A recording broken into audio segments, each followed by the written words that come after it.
विक्रमादित्य राजा सुतला में सपना देखलन कि हम कौने जन्म का ऐसा कर्तव्य कमाई कैले बानी कि ए जन्म में हम राजा बन गईली।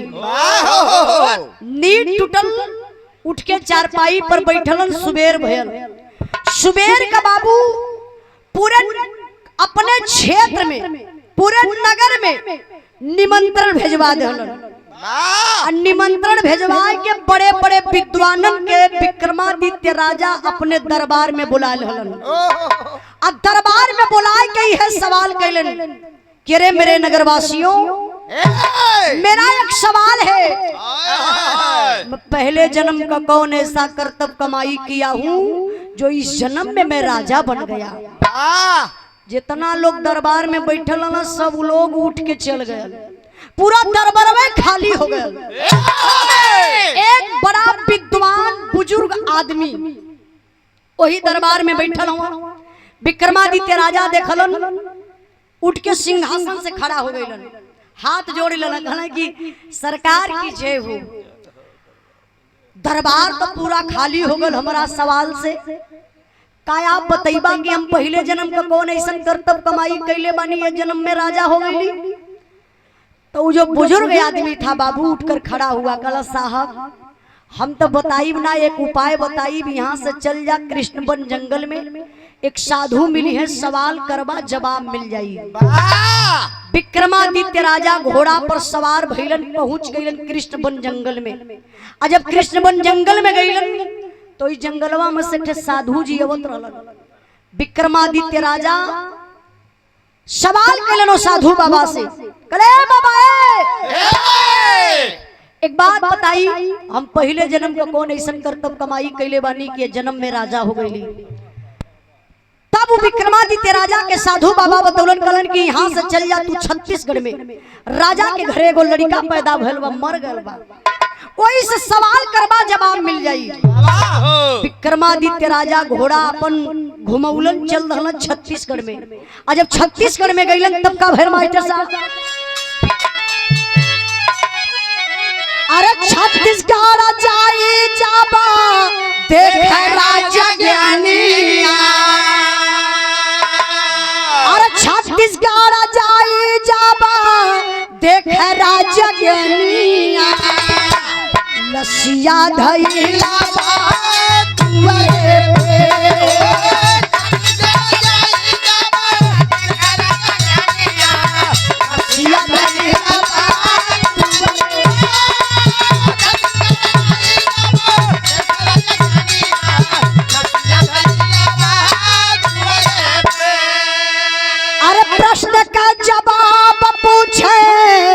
लसिया से भाई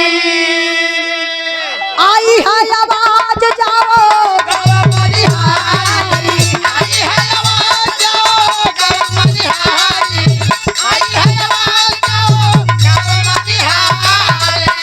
अरे भेदवा बतैया हीरा धोबी का दुल्हनिया, भेदवा बतैया हीरा धोबी का दुल्हनिया, लसिया धैला बा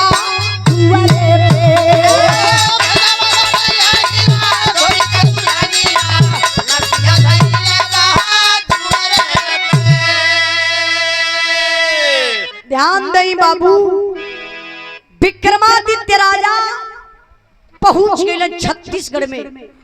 जब छत्तीसगढ़ में गए तो आई, आप लोग आई हैं, आई हमारे बिरादरी से, मतलब नारी बिरादर, हमार बिरादर। जब आप लोग बैठ के बिरहा सुनैलू इंद्राज भाई, जब आप लोग बैठ के बिरहा सुनैलू, उम्मीद लगौले रहलू पैसा मिली। अरे पागल, हम ही सोचीला कि हमार माई बहन लोग बिरहा सुनत है, अंदर से हमार हिम्मत जो न बढ़े ले। तनी से भैया कुर्सी लगा दा, प्रेम से बैठा दा, लोग बढ़िया से बैठ के सुन ले। अरे तो हंसे भेंट करे आवत है। भेंट का मतलब स्वागत करे हो, स्वागत। स्वागत का मतलब, स्वागत का मतलब यहाँ दूसरे तरीके से ना इंद्राज भाई। नहीं भैया समझा ना पावत रहला। सुधीरो भैया सोचत रहना साला बनारस और यहाँ में बड़ा धरती आसमान का अंतर है। आई तनी बिरहा पर ध्यान दई।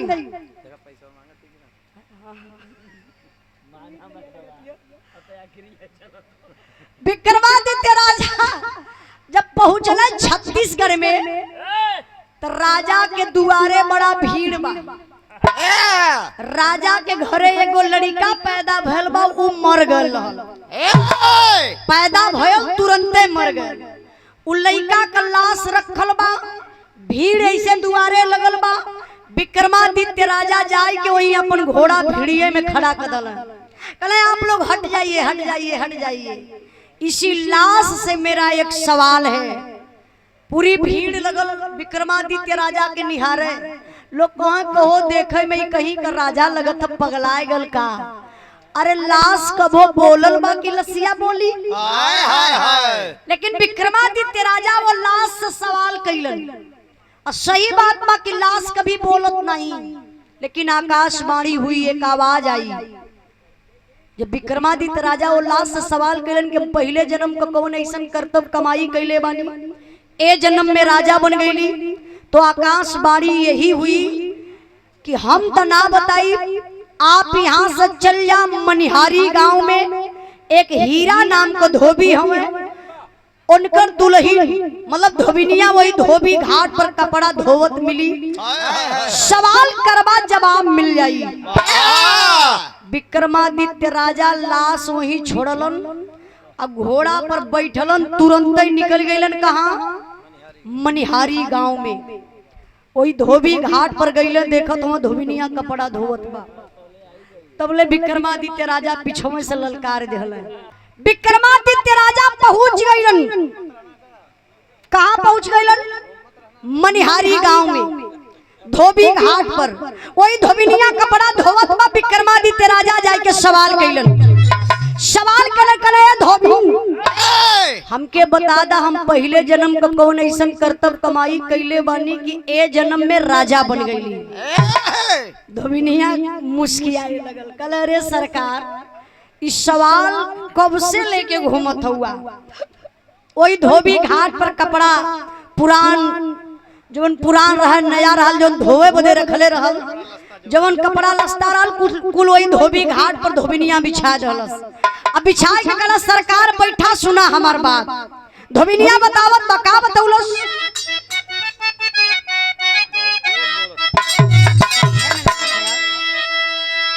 रतिया होले गरमिया डोला ना पवाना,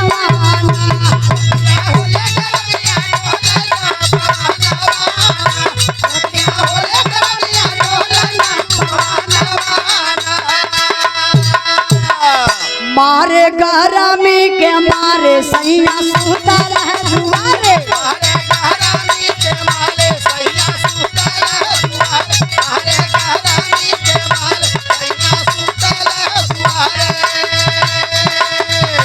हमके शासन नदी हमारा नवाना,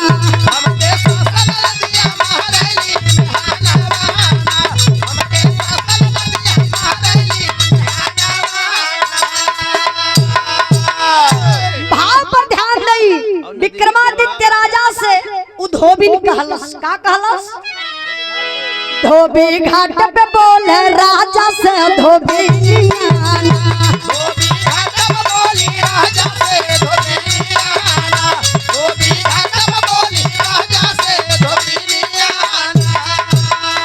सुनिला पूर्व जन्म का अपने तू कहानियां।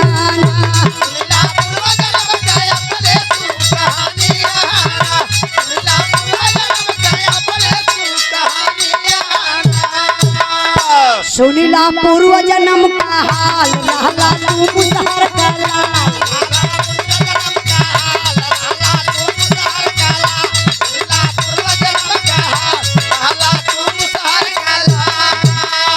ओकरे बाद जन्म ली तोहरी एक बहिनिया।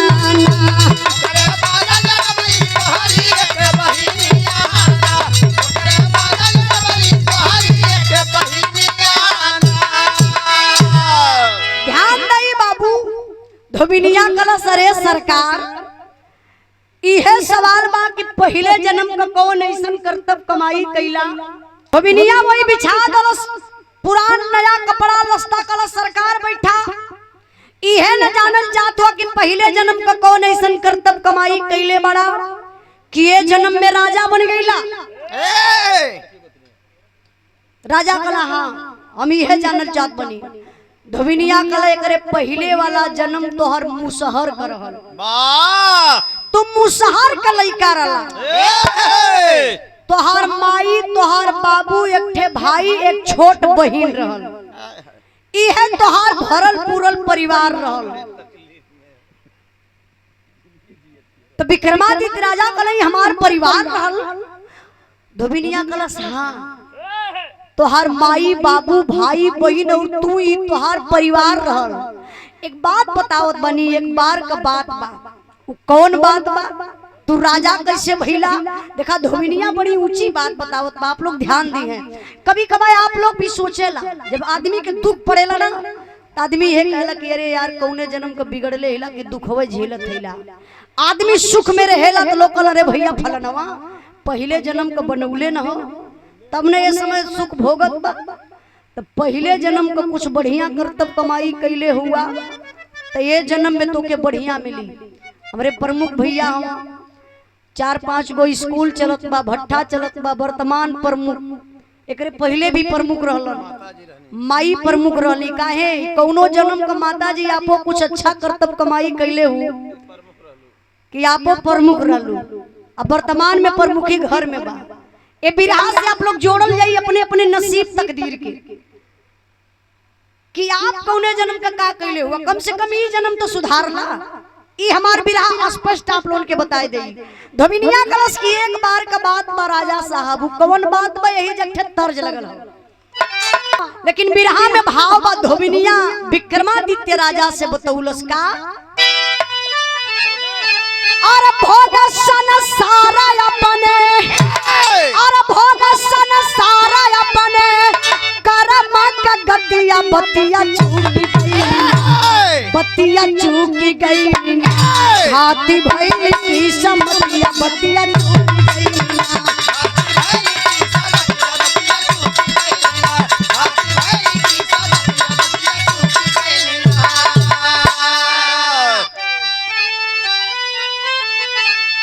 माई कहीं समान लाई थोड़ा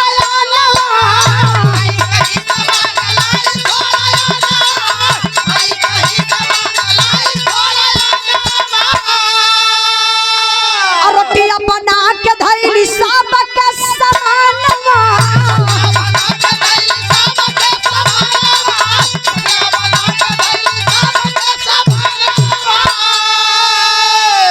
और तबल भिखारी दुआरे आ गइला संगतिया बतिया चूकी गई बतिया चूकी गई हाथी भइल की समतिया बतिया चूकी गई ना।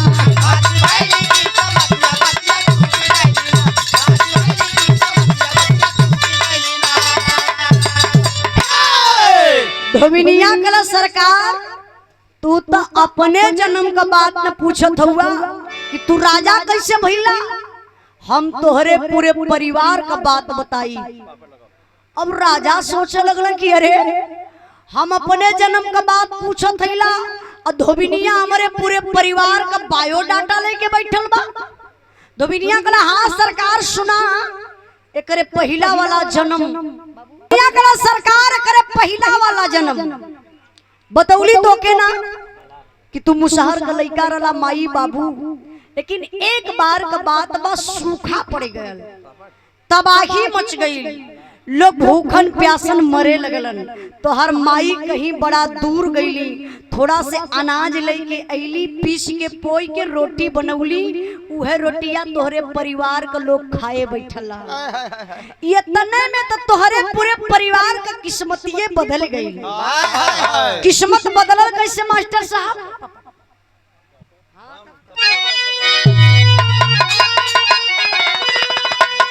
अरे सब कर बिगड़ल वही दिन कमैया हमारे भैया हो डगमगा धारा में डूबल नैया हमारे भैया हो।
धोबिनिया कल सरकार जब तोहर माई रोटिया बना दिली ना, कई दिन का परिवार भूखायल रहल, उहे रोटिया बैठल रहल खाए बदे। इतने में एक ठे भिखारी दुआरे आए गल। भिखरिया कलश अलग निरंजन मालिक दरबार से कुछ मिले। इतने में तो तोहर बाप उठ के खड़ा हो गई। वो भिखारी के डांटे लगल, कौन भिखारी का औलाद चल जा दरवाजे से, रोटी ना मिली। भिखरिया श्राप दे डालस, कल जा बचवा, आँखी के समन्वय खात हुआ, आधा टुकड़ा रोटी ना देत हुआ, हमके भिखारी का औलाद बनावत हुआ। जा तोहर अगला जन्म बिगड़ जाई, तू स्वयं भिखारी बन जाइबा। कबो पेट भरी, कबो उपवास रह जाइबा। मन में श्रापत है, अगर बोल के कह तब ले तो करिए ना। अच्छा अच्छा, अब भैया बिरहा चलत है अमरजीत भैया, अब समझ ला लोगन अपने में, अब धीरे धीरे अपने में समझ ला। प्रमुख जी काहे से बड़े प्रेम से लोग सुनत हो। अब यहाँ अगर हम कुछ गारी वारी या बिरहा के भटकाई तो है लोग सामने तो ना, लेकिन गुनगुना तो गरियावत निकल जी। हां ये अमरजीत करी है, हम ना ये अमरजीत भैया करी है। बहुत बहुत धन्यवाद प्रमुख भैया, हमारे बात के आप समझनी। अच्छा ध्यान दई, थोड़ा से भटक गए है। धोबिनिया कला सरकार इतने ना, जब तोहरे माई के तरफ हथवा कैलस भिखरिया ना, तोहर मैयो रोटी ना दहली, गबर गबर खात गई।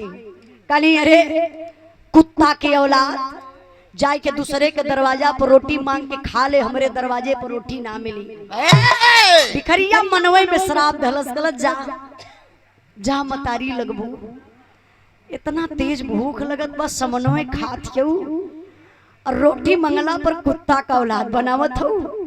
जा तोहर अगला जन्म बिगड़ जाई, तू स्वयं कुत्ती बन जाइबू। इतने कह के भिखरिया तोरे भैया के तरफ हथवाई से दहलस, कल बचवा खात हुआ, थोड़े से रोटियां दे दा, कई दिन के भूखायल बनी। तो और छोटका भैया कलस की रोटी का खइबे, रुक हम तो के बढ़िया से खियावत बानी। इतने कह के गयल घर में से डंडा लेके आयल, कल रोटी का बदला ले तू डंडा खाए ले। भिखारी पीठ पकड़ ललस, कलस हे बचवा मत मारे लाल, मत मारे हीरा, कई दिन का भूखाई शरीर रे मर जाई बेटा। तोरे छोटके भाई के तनी से दर्द ना आइल, खींच के कई डंडा भिखारी के पीठ पर चलौलस।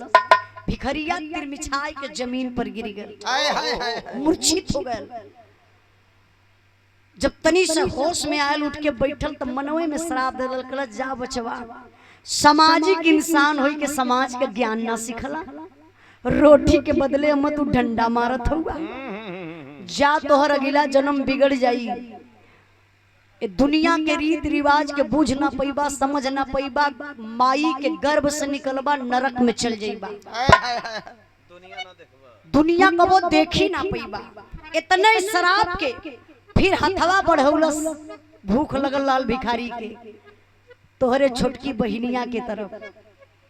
तोर बहिनियों कलस के जाए के कहीं गंदा खाला, रोटी का खइबा। भिखरिया शराब दे दलस, कल जा बिटिया, नहीं नहीं, कल जा बिटिया, आज हमके गंदा शब्द बोलत हो, अगला जन्म बिगड़ जाई, तू स्वयं सबकर गंदा साफ करबो।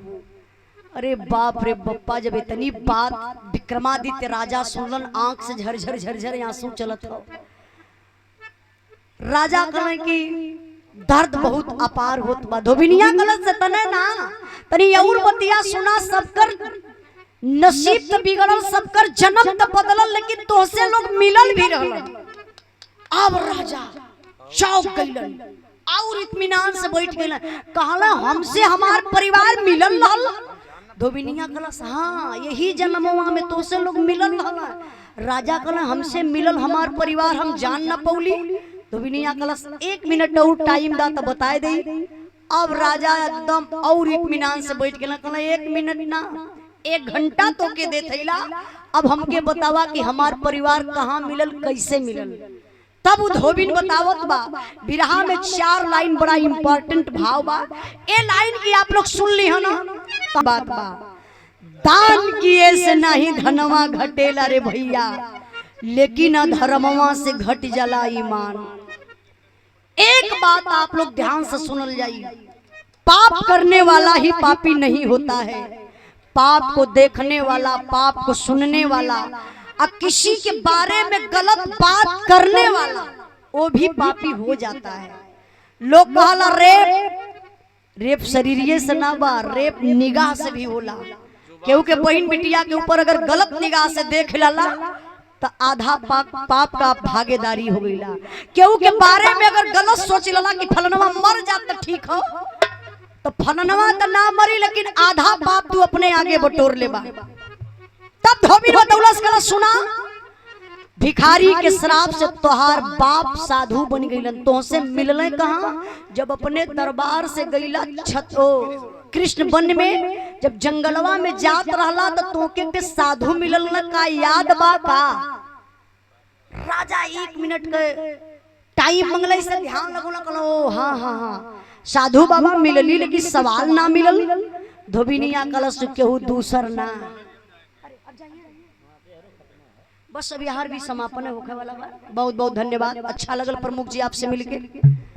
माता रानी रक्षा करें कि अगली बार 27 में आपके विधायक बना दे और 26 में प्रमुख फिर हो जाए। हमान का माई से निवेदन करते बानी, लेकिन बिरहा पर ध्यान दें चचा, ध्यान यहाँ रहे।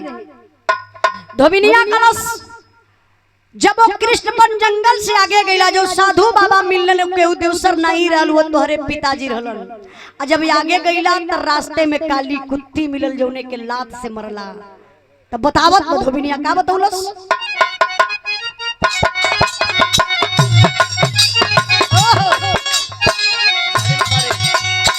अरे देहली मतारी जवान कारी क्रोधवा में बाबू,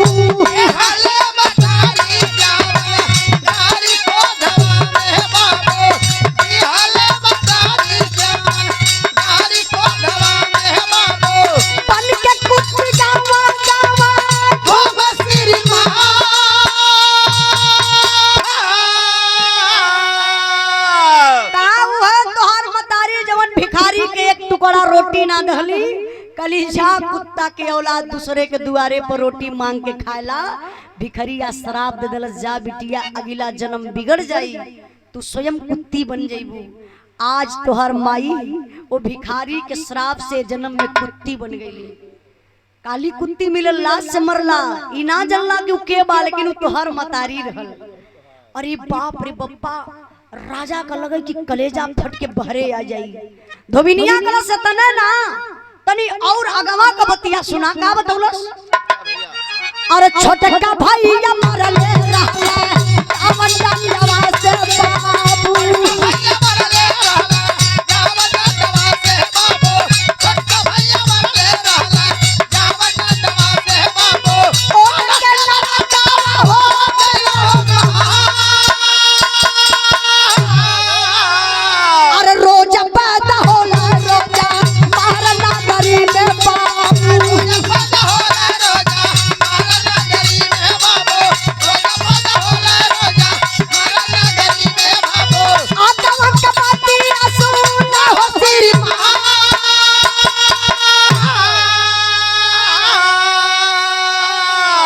धोबिनिया का सरकार भिखारी तोरे छोटके भैया के सरपले रहल। कल जा माई के गर्भ से निकलबा नरक में चल जाइबा। काहे? तोहर छोटका भैया डंडा से मरले रहल भिखरिया के।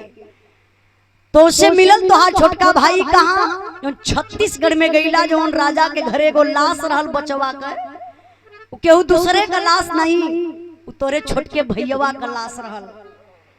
माई के गर्भ से निकलेला, नरक में जाला, और जैसे पैदा होला तुरंते मर जाला। आज राजा के घरे पैदा भल मर गल, कल भिखारी के घरे, परसों केहू के घरे।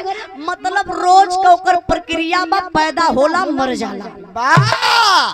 अब राजा के दर्द बढ़त बा। धोबिनिया कला से तने ना तनी 1 मिनट अपने बहिनिया के बारे में सुना और सोचा का बतौलस?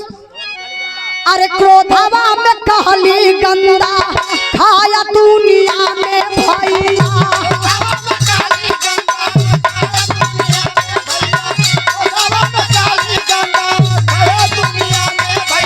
घट गया रोटिया पे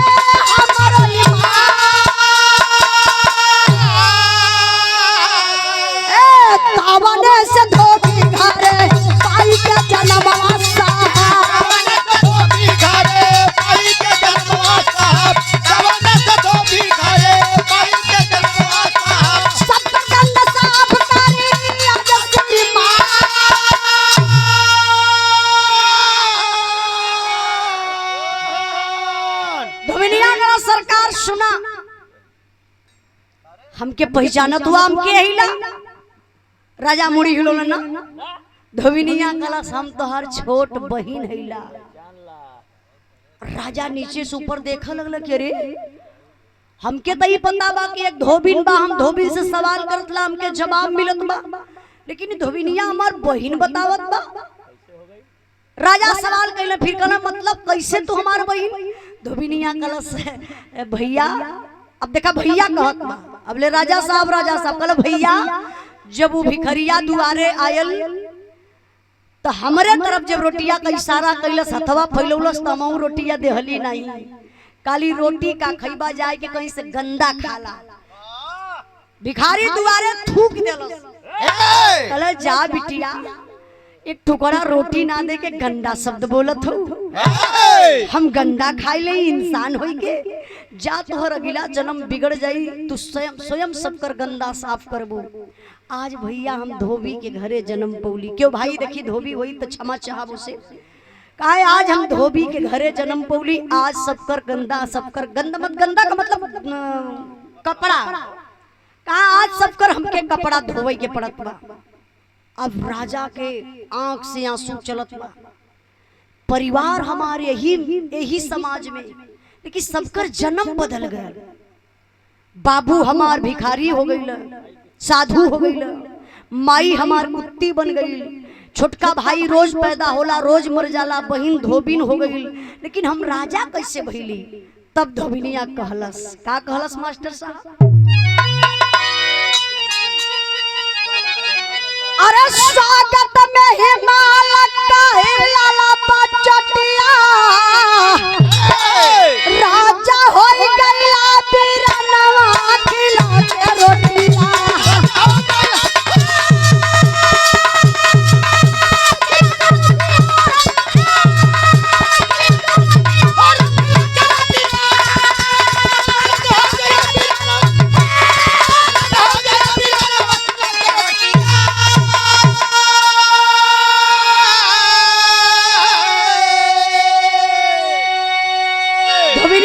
स्वागत में हिमालय का हिलल बचोटिया, राजा हो गईला बिरनवा खिला के आपन रोटिया।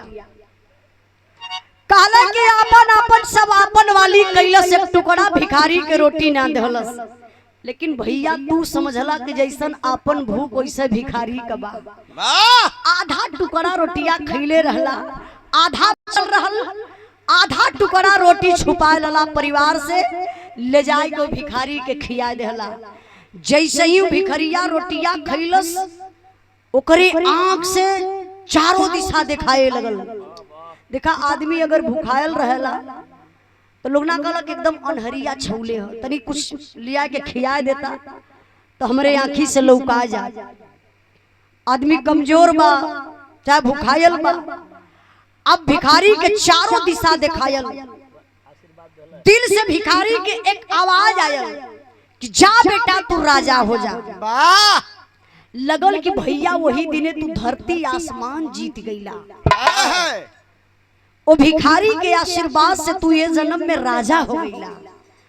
तब राजा का आंख खुलल, कहला ओ एक टुकड़ा रोटी से अगर हमार जन्म बदल सकला, हम राजा हो सकीला,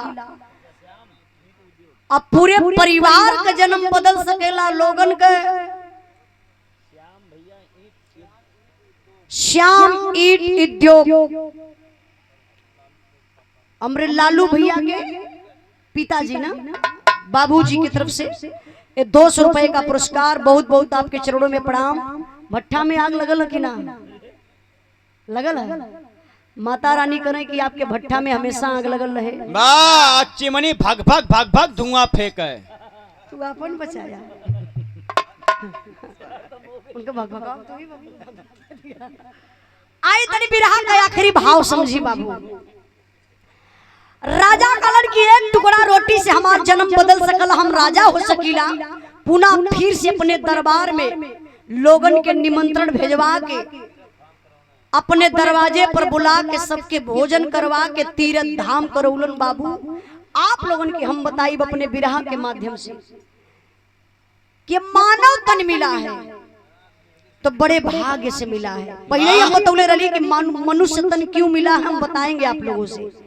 चचा आप लोग देखला कहीं कहीं लिखल रहेला कि बड़ा भाग्य मानुष तन पावा, ई कहीं ना लिखल रहेला कि बड़ा भाग्य कुत्ता तन पावा, बड़ा भाग गधा तन पावा, बड़ा भाग चूटा मच्छर तन पावा। मच्छर का जन्म पाए के का करबा, केहू के चूसत रहबा, अब मारी एक तमाचा तुरंत खत्म। कुत्ता का जन्म का करबा पाई के जगरे दुआरे जइबा बहुत दूर दूर आवल जइबा। अब ना लगत छे बाहिम लगत छे फरियाला पहले फरियाला नहीं पहले फरियाला तब हम आगे गाई। तोहरे पे खौलत है शरीर, सही कहत है चचा हम गावत हिला, लेकिन इन्होंने पे देह जरत है हमार। ये लोग बिराह बिगाड़े का काम करेला। चाचा ये तो मर जाई है ना। हां ये हमारे मास्टर साहब मर जाई है, ये मर जाई है तो हां सारा कुत्ता जन्म पाई। आ तू मरवा तो केकर जन्म पाई बा? हां हम गधा जन्म पाई। आज ये बढ़िया बोल रहा, जिंदगी में बढ़िया शब्द बोल रहा। नहीं भैया गधा का जन्म पाई है, पूरी खंडनीय है तो तू गधा का जन्म पाई बा। और जो घरवा वहां गई है इंदिरा जी घरवा, वो कौन जन्म पाई? मतलब इनके मेहरलुआ जाए के सामने माइक ना नहीं तो बढ़िया से बन जात। आई तनी बिरहा पर ध्यान दे, या हर बार भटकी मत। हम बतौली कि बड़ा भाग्य मानुष तन पावा, 84 लाख योनि भटकते भटकते बाबू सिर्फ एक बार मानव तन मिलता है, जौने में 83,99,996 योनि समाप्त हो जाती है।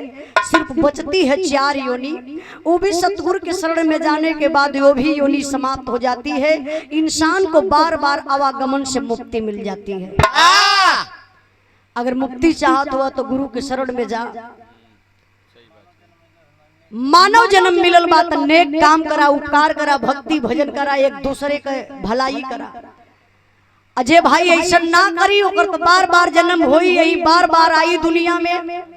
एक बिरहा हम गौले बानी हमारे YouTube चैनल पर बा, उजाला यादव ऑफिशियल पर। वो बिरहा के आप लोग सुनल जाई ना तो और आप लोगों में सुधार आ जाई। देखिए कभी कभी हम अपन बात बताओ थी, हमार मन कहीं अगर हर बार भटकेला तो तुरंत हम निर्गुण लगा के सुनीला। निर्गुण सुनला से अपने के ई पता चल जाला कि हमके का करे के चाहिए। ये 4 दिन की जिंदगी है, इसको संभाल लीजिए, संभाल लीजिए। जे ना संभाली बार बार यही भटकी, अपन जन्म बदल बदल के आई, यही खटत खटत मर जाई। देश दुनिया का श्राप, देश दुनिया का गारी लेत रही। तो बात अगर बढ़िया लगल हुई तो आप लोग नेक काम करिए, उपकार करिए, भक्ति भजन करिए। अजय के बढ़िया ना लगल हुई अपने अपने मर्जी का करे। हमारे मास्टर मतिन उसे हमसे का मतलब है। बिरहा का आखिरी लाइन, आखिरी भाव मास्टर साहब। जयवा जयवा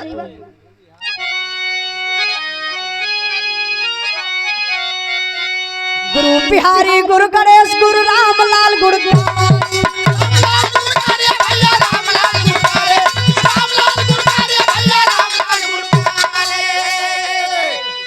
स्वर्ग गए चंद्रिका कवि बच्चन जी बने पुजारी।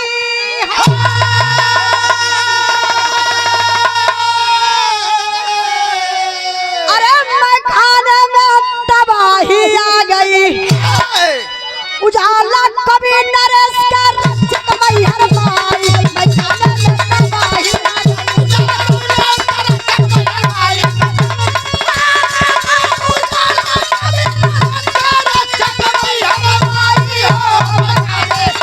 तबाही आ गई,